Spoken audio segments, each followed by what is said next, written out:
This is the true face of Jesus Christ, one of a handful of paintings based on the cloth used to wipe Jesus' face before his crucifixion, known as the Veil of Veronica.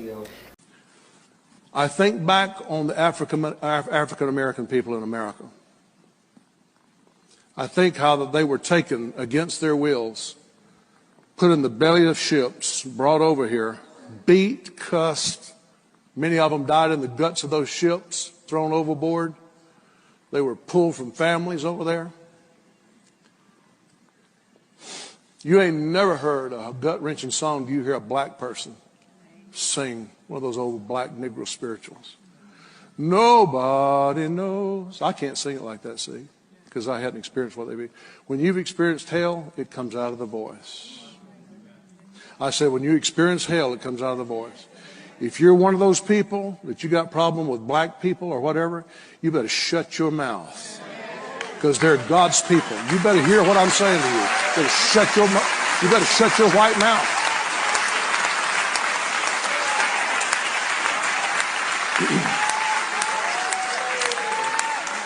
You better shut your white mouth. I'm not kidding you. I know some of you was raised in the deep South, and you was raised by prejudiced people and bigoted people.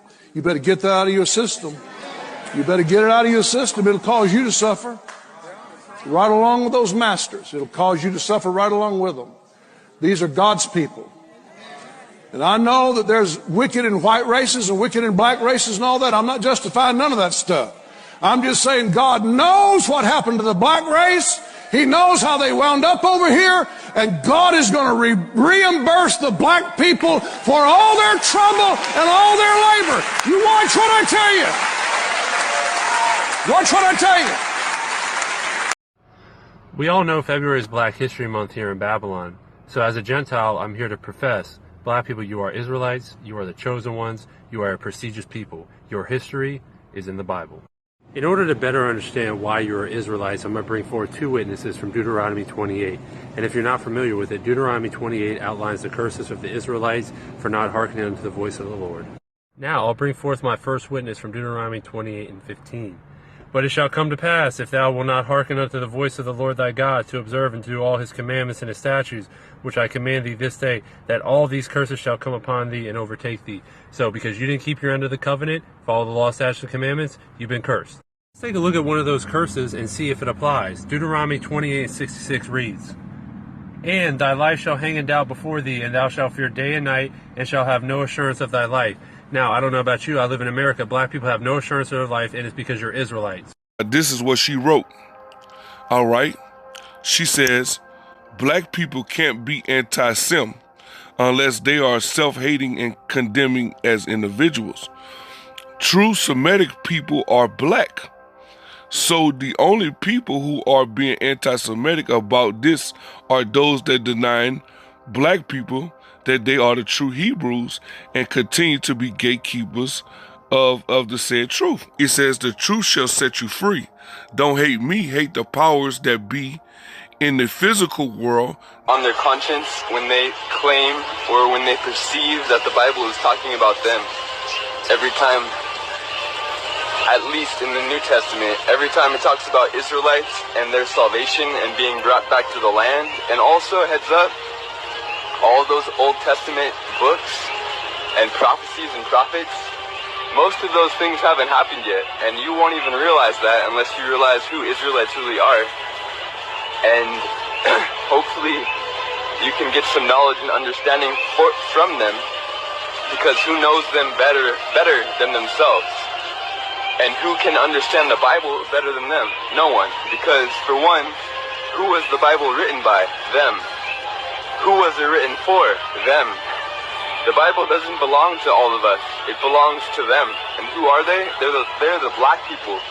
So, late in 2016 is when I hear that the black people brought here on the slave ships could possibly be the same people that the whole Old Testament is written about, the Israelites.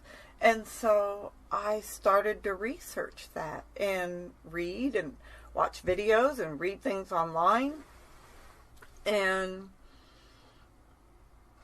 it especially after reading Deuteronomy chapter 28. The first half of the chapter is the blessings that Israel will receive if they just keep the commands. That's all they had to do. And then the second half is the curses that are going to fall on them if they don't keep the commands. Please go read those. Go read those and think about what these people have been through since day one of arriving in this country as slaves. And you just make up your own mind and pray about it and see where the Father leads you on that. That's all I can say. For me, personally, this is my journey. And for me, it brought the scriptures alive to me. Like, I believed it. Like, these are, to me, his people that are still living this curse. And the form of the anger, but they were speaking truth. The Hebrew Israelites,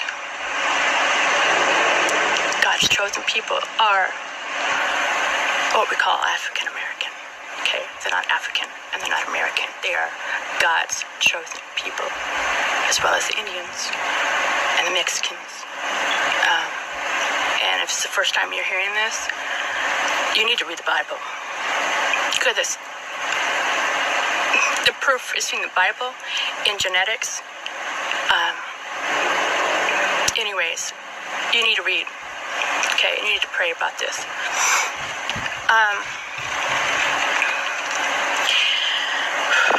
So, I was just praying about...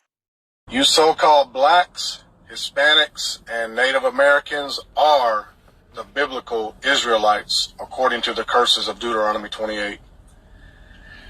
What I want to go into today is show that Christ does have a color and that Christ is, according to the Bible, a black man. He is not a white man, as the Christian church teaches and has deceived the whole world to follow after the image that the Bible calls the image of the beast. But he is indeed a black man and not a white man and not a chameleon, as the Christian church, the modern day Christianity has called. They as soon as you prove that he's black, they say, well, he's invisible, or he can change to whatever color he wants to be. Christ had a body and Christ had a color. Christ came from the tribe of Judah. Revelation chapter 1, and I'm going to start at verse 14. First of all, the book of Revelation, the root word is to reveal. So Christ is about to be revealed.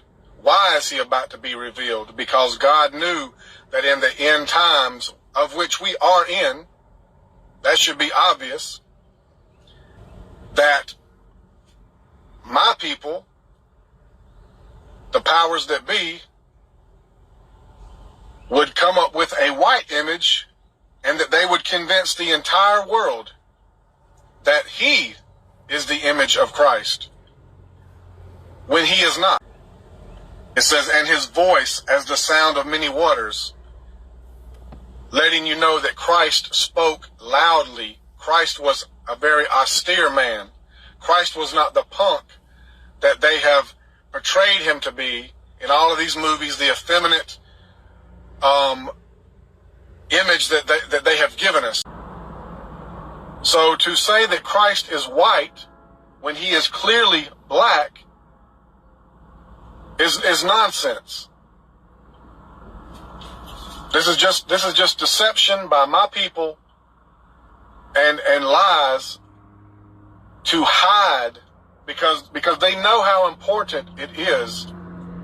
They know how important the real Jews are, and they have done everything that they can to hide their identity from them and to cut them off from being a nation. So with that, I see that my video is getting long. I may not even be able to upload this. I may have to redo this Hopefully not, but with this, I'm gonna end the video and I'm gonna say shalom. And I will see you in the next video. Thank you.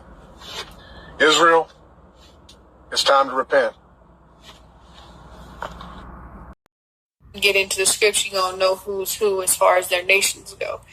And I'm an Edomite, and my forefathers done deceived this whole fucking planet. Pardon me, I'm working on my mouth, but they deceived this whole planet. And I could care less about all the other nations that they've been deceived. You know what I'm saying? But what gets me is that they deceive the Most High's people. The Most High's people. Do you not understand? Do y'all get that, what I'm talking about? Deceiving the Most High's people. People who are kings and queens of this planet, of this whole world, of everybody who has a heartbeat on this planet. They are royalty. True royalty.